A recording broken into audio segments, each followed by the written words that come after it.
बुद्धं भगवन्तं अभिवादेमि। साक्षातो भगवता धम्मो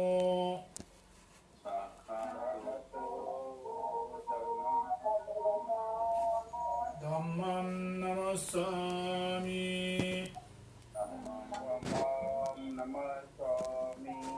सुपटिपन्नो भगवतो सावकसङ्गो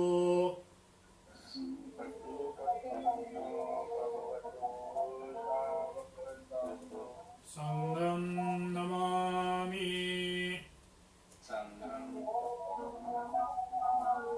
बुद्धं नमामि।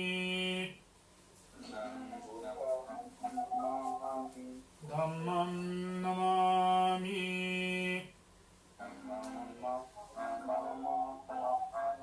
संघं नमामि।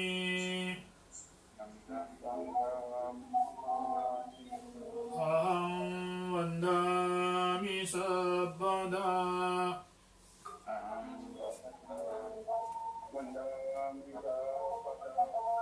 नमो तस्स भगवतो अरहतो सम्मा सम्बुद्धस्स।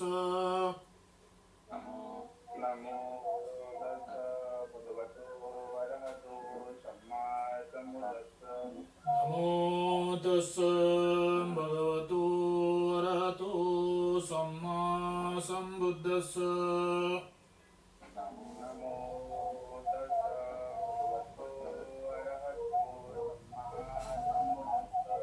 नमो तस्स भगवतो अरहतो सम्मा सम्बुद्धस्स।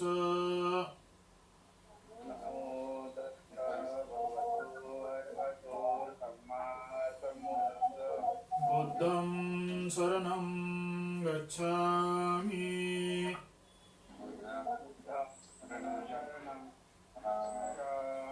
धम्मं शरणं गच्छामि।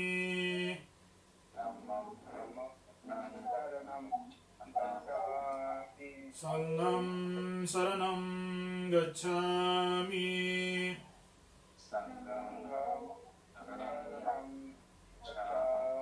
द्वितीयंपि बुद्धं शरणं गच्छामि।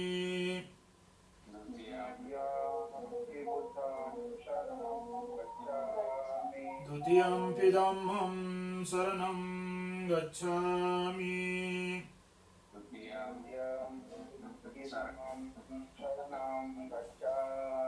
द्वितीयंपि संघं शरणं गच्छामि।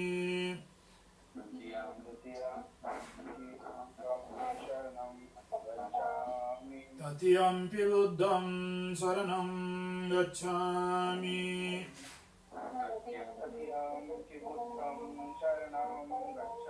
तृतीयंपि धम्मं शरणं गच्छामि।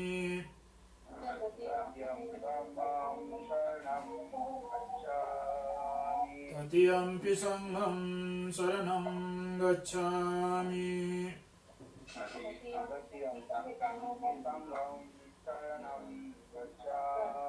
पानातिपाता वीरमणि सिक्खापदं समादयामि।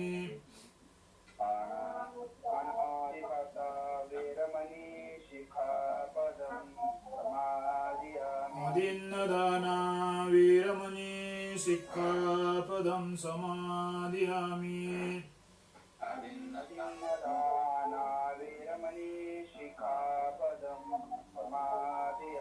कामेषु मिच्छाचारा वीरमणि सिक्खापदं समादयामि।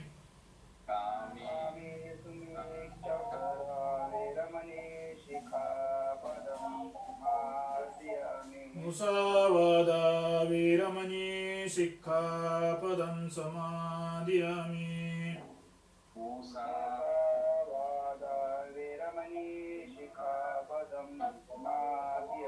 सुरामेरयमज्जपमादटाना वीरमणि सिक्खापदं समादयामि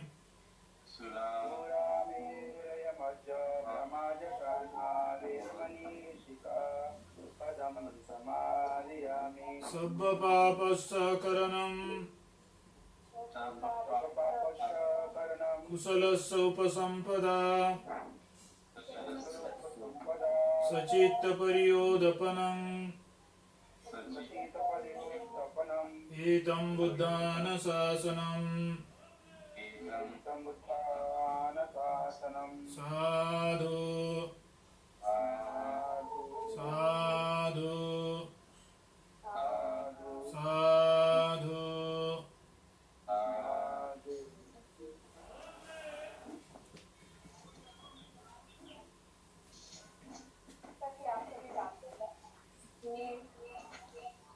अपने धर्मवर्ग में पूज्याचार्य जी के द्वारा हमें बुद्ध धर्म की आवश्यकता हमें बुद्ध धर्म के अध्ययन करने की आवश्यकता के उचित विषय पर धर्म प्रवचन या भजन शुरू किया था। वह विषय अभिप्राय था, इसलिए आज इस उसी विषय पर पूज्याचार्य जी आज हमें सभी धर्म प्रवचन पूज्याचार्य जी का हमारा अध्ययन करने की आवश्यकता है, इस विषय पर धर्म प्रवचन अपना प्रारंभ करेंगे।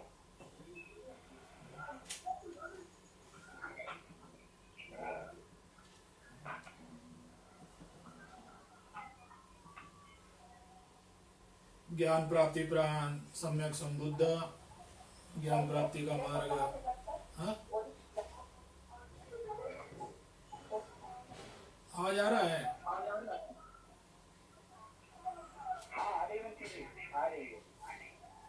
सबको आवाज आ रहा है? सब लोग माइक म्यूट कर देंगे तो अच्छी आवाज आएगी।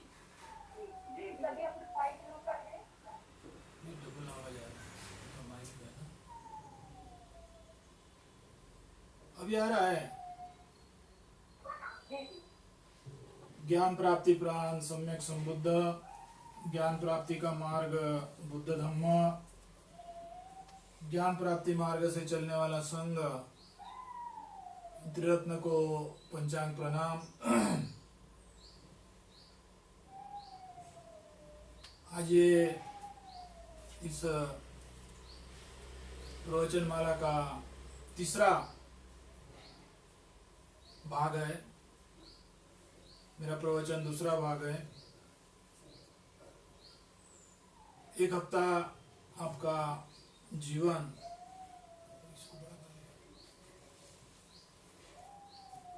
त्रिरत्नानुभावे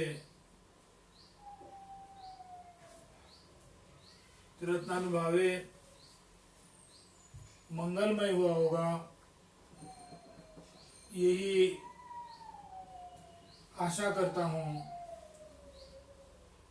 यहाँ पिछले वक्त जो जुड़े थे वो भी जुड़े होंगे या नए भी जुड़े थे वो भी नए से जुड़े होंगे। उन सबका एक हफ्ता मंगलमय हुआ होगा, यही अपेक्षा करता हूँ।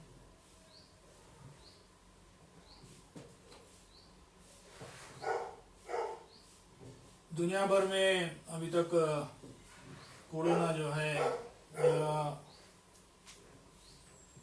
कम होने का नहीं और भी बढ़ने का संकेत है। कब बढ़ेगा कब नहीं बढ़ेगा ये तो पता नहीं, लेकिन ये एक हफ्ते में आप लोगों के बीच में किसी को कोरोना की तकलीफ नहीं हुई होगी, यही आशा करता हूँ। और आगे भी आप लोग कोरोना ही नहीं, दुनिया में तमाम जो बीमारी होंगी, रोग होगा, उस रोग बीमारी से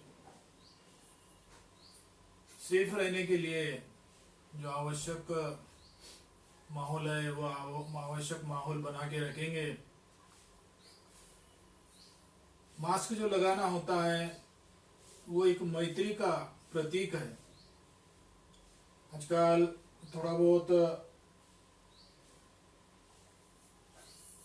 हालत संख्या कम दिख रही है, इसलिए लग रहा कि कोरोना समाप्त हो गया, लेकिन ऐसी कोई बात नहीं है, और भी बढ़ते जा रहा है, बढ़ने वाला है। लेकिन अच्छे बुरे अनुभव होते हैं। आज जो अनुभव है हमारे बीच में, उस अनुभव के कारण आज हमें लगता है कि कोरोना समाप्त हो गया। शुरुआत में जो मास्क लगा के रखे थे, शुरुआत में जो डिस्टेंस लेकर रखे थे, शुरुआत में जो स्वच्छता रखे थे, वो दिनों दिन कम होते जा रही है। ये मास्क जो लगाना है, ये एक, मैं समझता हूँ कि मैत्री का प्रतीक है। इसलिए मास्क लगाने से फक्त अपना ही बचाव नहीं होता है, मास्क लगाने से मार्फत स्वयं का ही डिफेंस नहीं होता है। मास्क लगाने से आपके सामने जो खड़े होंगे, आपके अगल बगल में जो होंगे, उनकी भी सुरक्षा होती है, उनके लिए भी सुरक्षा होती है। तो हमने उसका पालन कर कर एक मैत्री के प्रतीक के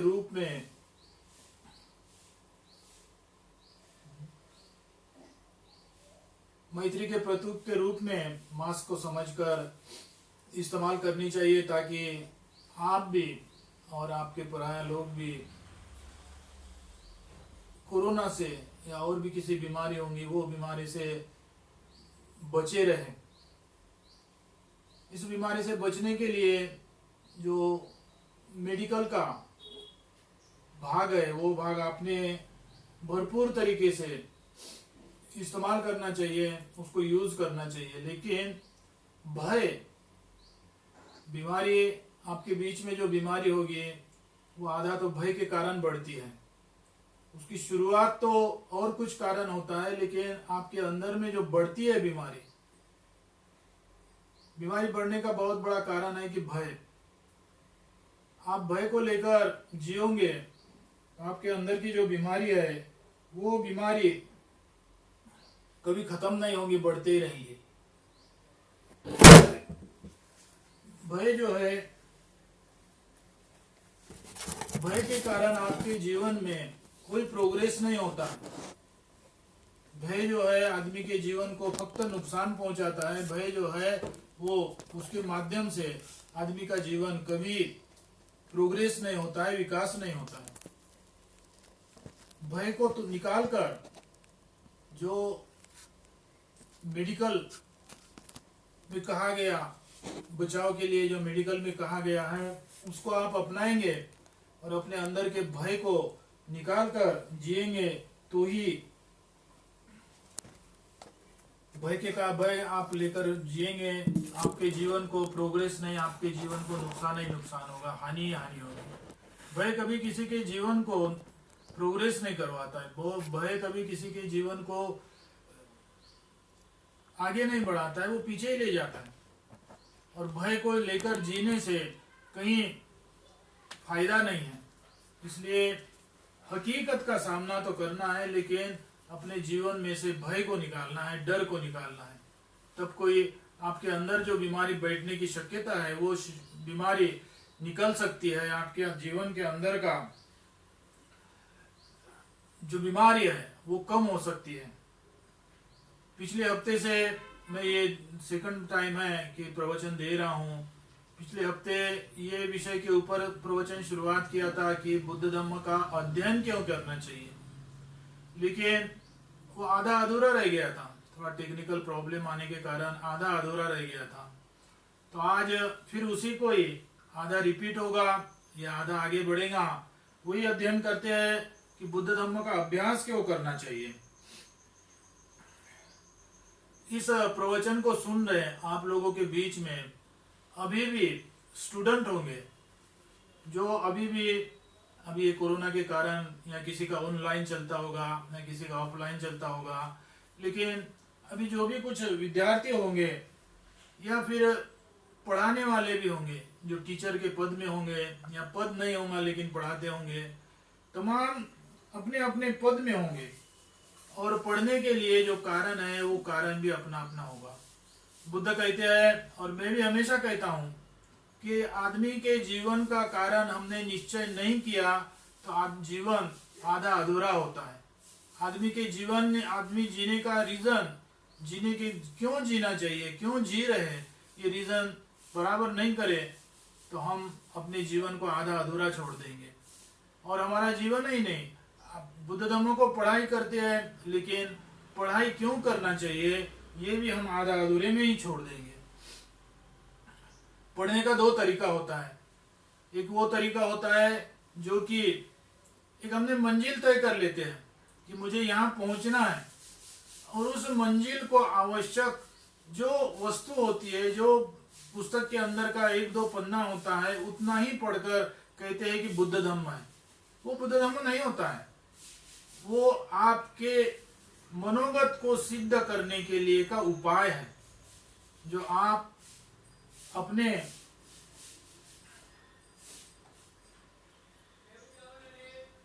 मन को, मंजिल को तय कर कर पढ़ेंगे, उसके लिए आवश्यक पढ़ाई करेंगे, तो वो पढ़ाई नहीं होती है, वो अपने आप आपको, आपके जीवन, आपके विचार को, चिंतन को सिद्ध करने के लिए उपाय होता है।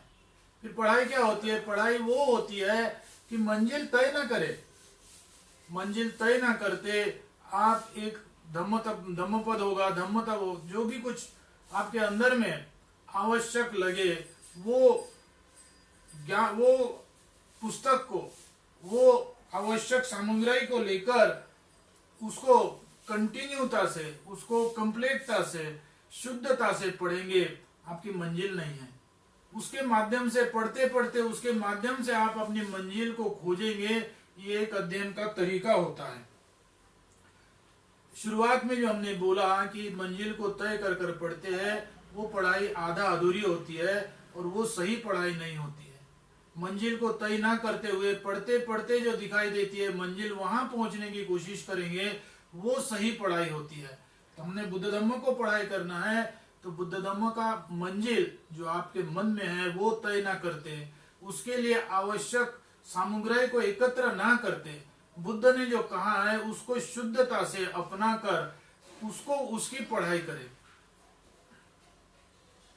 आज दुनिया में जो पढ़ाई की जाती है वो पढ़ाई ज्यादा से ज्यादा, पढ़ाई का बेसिक तो वो नहीं था, लेकिन आज दुनिया में वो पढ़ाई का अर्थ वो हो रहा है कि मैं कैसे, मेरा विकास कैसे होगा, मैं अपने जीवन को विकसित कैसे करूंगा, मैं अपने जीवन का प्रोग्रेस कैसे करूंगा, मार्फत यही एजुकेशन के माध्यम से पढ़ा जाता है या पढ़ाया जाता है। और इसी को एजुकेशन कहा जाता है कि अपने जीवन का उद्धार कैसे करेंगे, अपने जीवन का विकास कैसे करेंगे, यही आजकल के दुनिया का एजुकेशन है। इसका नतीजा देख सकते हैं हम, आज तक जो 40 साल, 50 साल, 30 साल एजुकेशन जो चलते आ रहा है, उस भावना से जो चलते आ रहा है, उस भावना से चलते आ रहे एजुकेशन के माध्यम से जो आज दुनिया में क्या हालत है, वो हालत को देखकर हम चिंतन कर सकते हैं कि वो एजुकेशन का नतीजा क्या हुआ।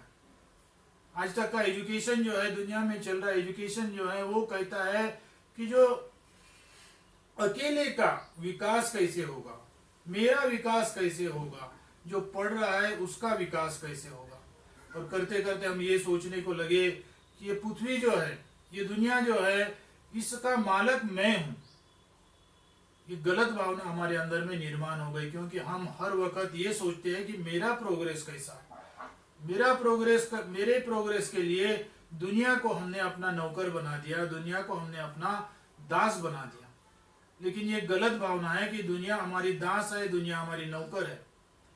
अपने आप के प्रोग्रेस के लिए किसी को नीच दिखाना, किसी को कमजोर करना आजकल आगे पीछे नहीं देखते। किसी को नीच दिखाकर भी, किसी को कमजोर कर कर भी अपने विकास के लिए ही फक्त जी रहे, आज का एजुकेशन है।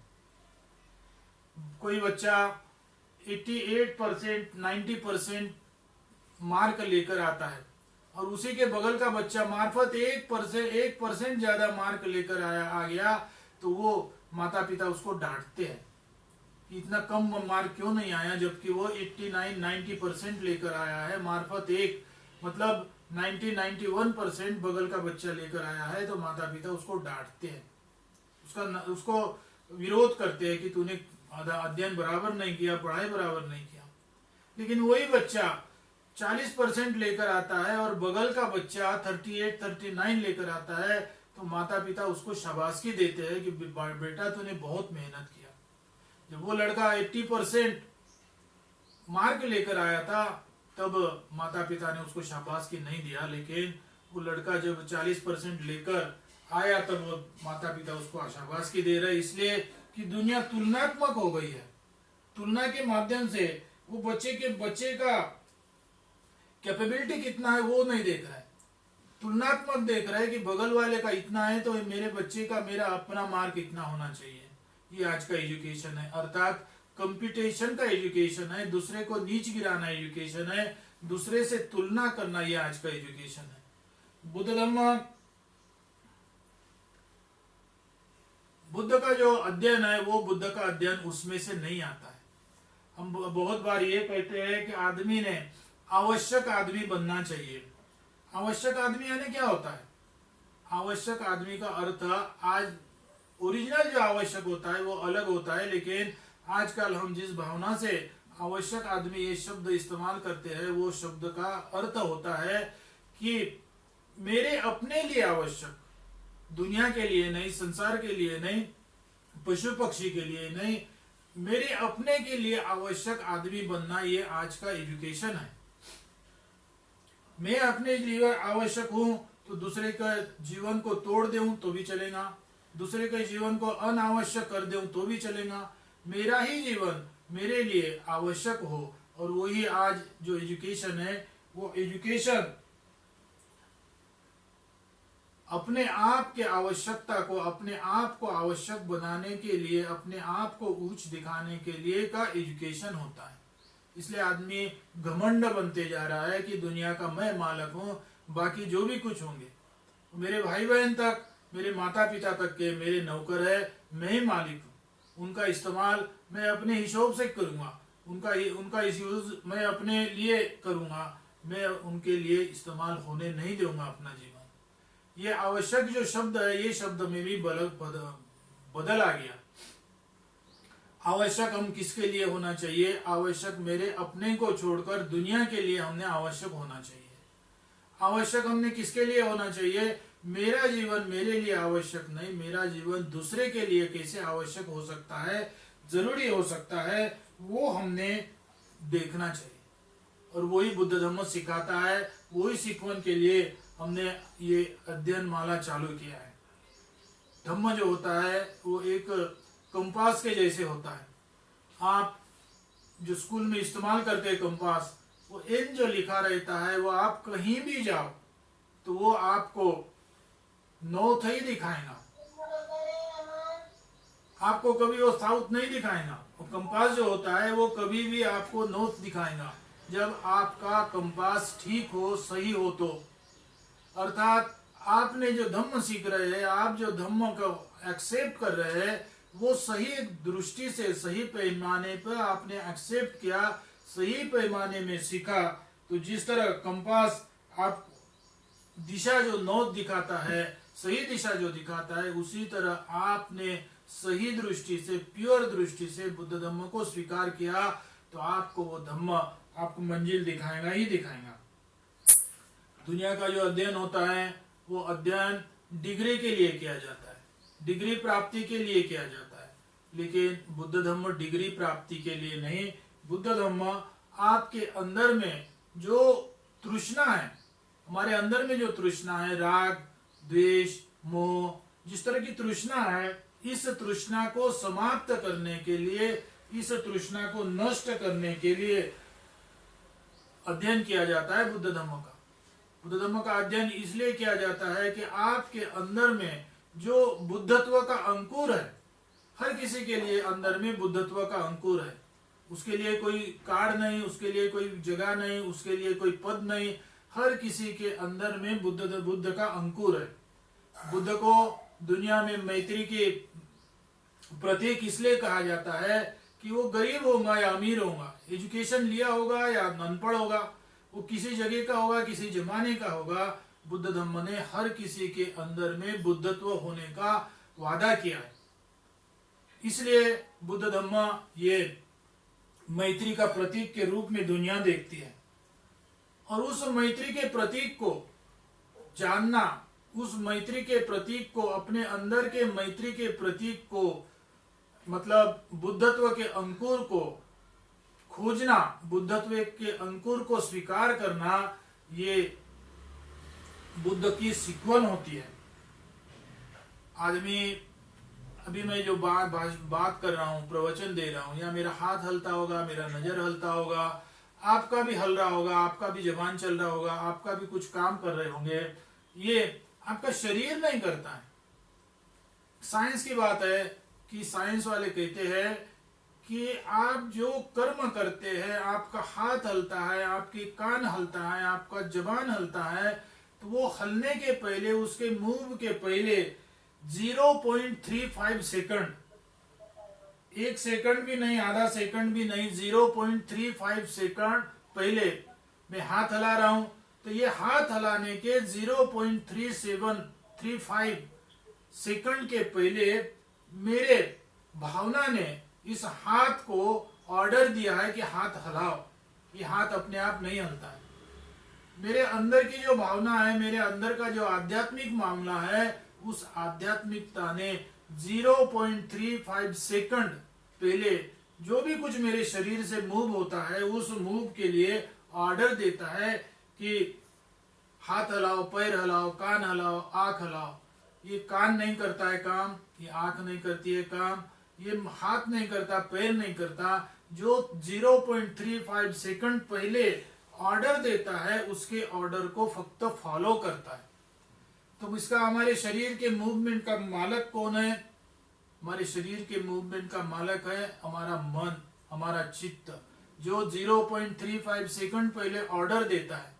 तो हमने जितना साबुन लगाकर अपने शरीर को स्वच्छ करते हैं, उससे भी महत्व है, उससे भी ज्यादा इंपॉर्टेंट है कि हम 0.35 सेकंड पहले जो ऑर्डर देने वाला हमारा मन है, उस मन को शुद्ध करें।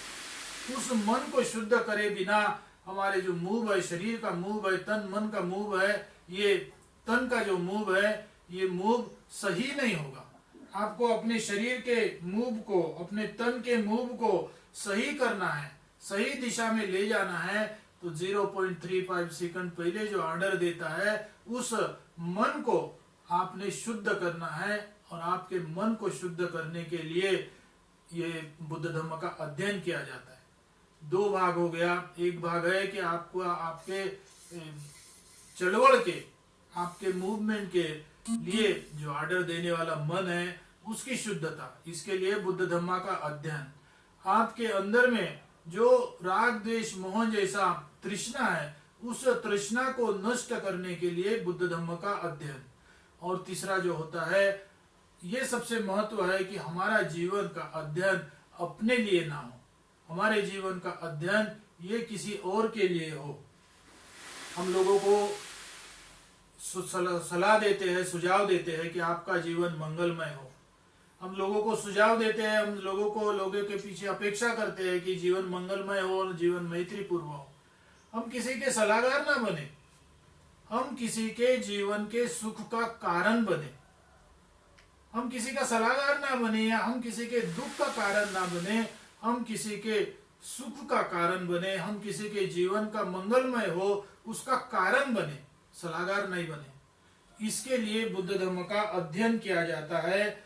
बुद्ध ने त्याग, निस्वार्थ, ये इसके लिए आसक्ति, इसके लिए इसी को ही तृष्णा समझा है। और इस तरह के जो तृष्णा है, उस तृष्णा को समाप्त करने के लिए बुद्ध धर्म का अध्ययन किया जाता है। ना तो अपने आप को उच्च दिखाने के लिए, ना तो अपने आप को स्पेशल दिखाने के लिए, या दूसरे से तुलना करने के लिए, या अपना जो लोभ है, अपना जो लाभ है, उसको सिद्ध करने के लिए अध्ययन करना, ये बुद्ध धर्म के विरोध में है।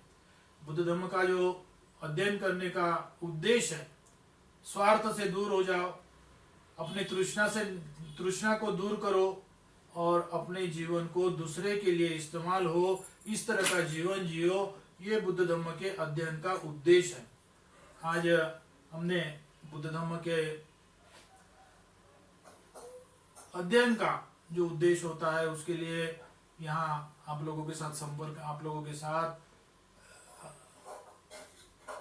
के सामने मैं प्रवचन दिया हूँ। आप लोगों को कुछ प्रश्न होगा, आज जो प्रवचन दिया उसी के प्रति, तो आप प्रश्न कर सकते हैं।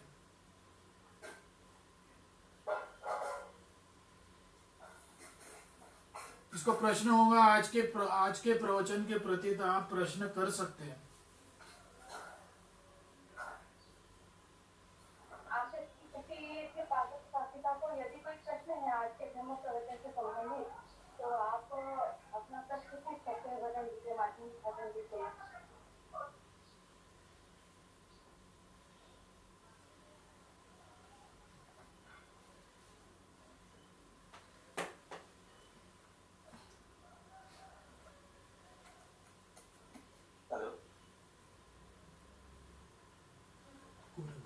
हेलो, बोलो कौन है?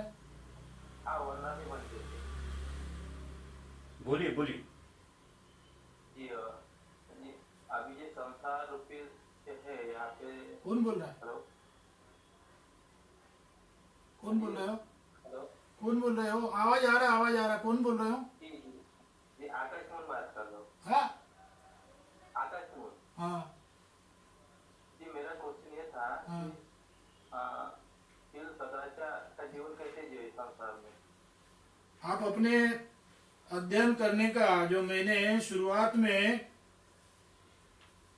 एक उदाहरण बताया, अध्ययन करने के लिए दो प्रकार होते हैं कि आपने मंजिल ठहराव कर उसके लिए आवश्यक जो बात है उस बात को ही खोजते रहते हैं। सेकंडली, जो पढ़ाया जाता है या सीखा जाता है उसके माध्यम से अपने मंजिल को तय करना। हम शुरुआत से बोलते आ रहे हैं कि आज जो प्रवचन हो रहा है उसके प्रति प्रश्न करें। आपने अपने मंजिल को ठहराव कर लिया, अपने मंजिल के लिए जो आवश्यक है उसका प्रश्न कर रहे हैं। आज जो प्रवचन हुआ वो प्रवचन के माध्यम से आप प्रश्न नहीं कर रहे। आज का प्रवचन जो हुआ उसके प्रति, उसके माध्यम का प्रश्न करो।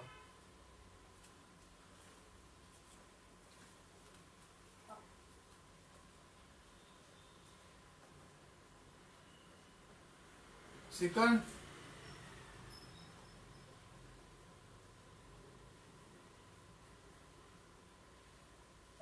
जो आज के धर्म प्रवचन से संबंधित प्रश्न करना चाहते हैं। पूछ रही हूँ।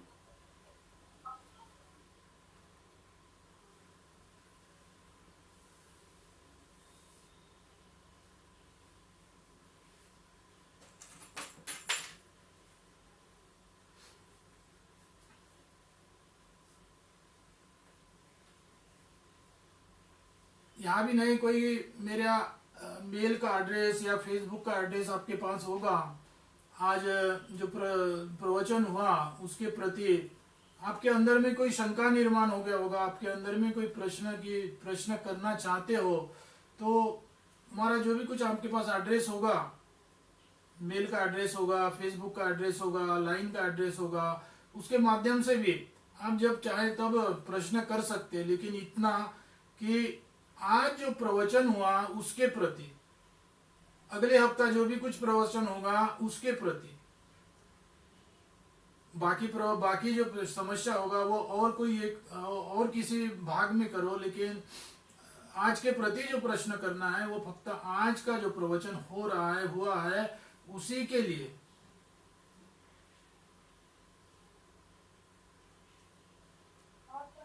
आज के धर्म प्रवचन से संबंधित प्रश्न करना चाहते हैं तो पूछ लें जल्दी से, बदल से।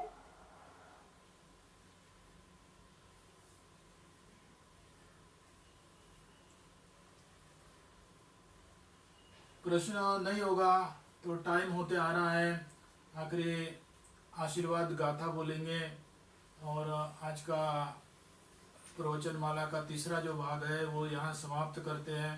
आप सब हाथ जोड़ेंगे। नत्थि मे शरणं मह्यं बुद्धो मे शरणं वरं एतेन सच्चवज्जेन होतु ते जयमङ्गलम्।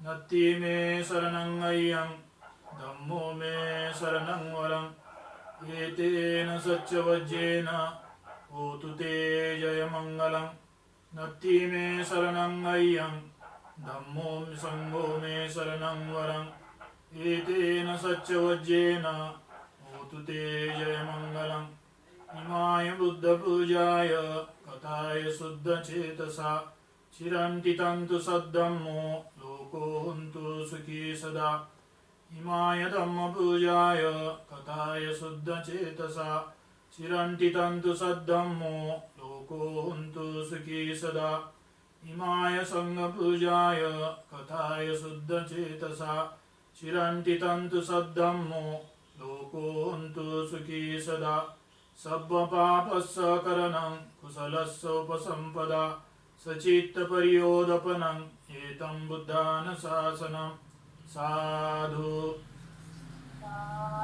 साधु साधु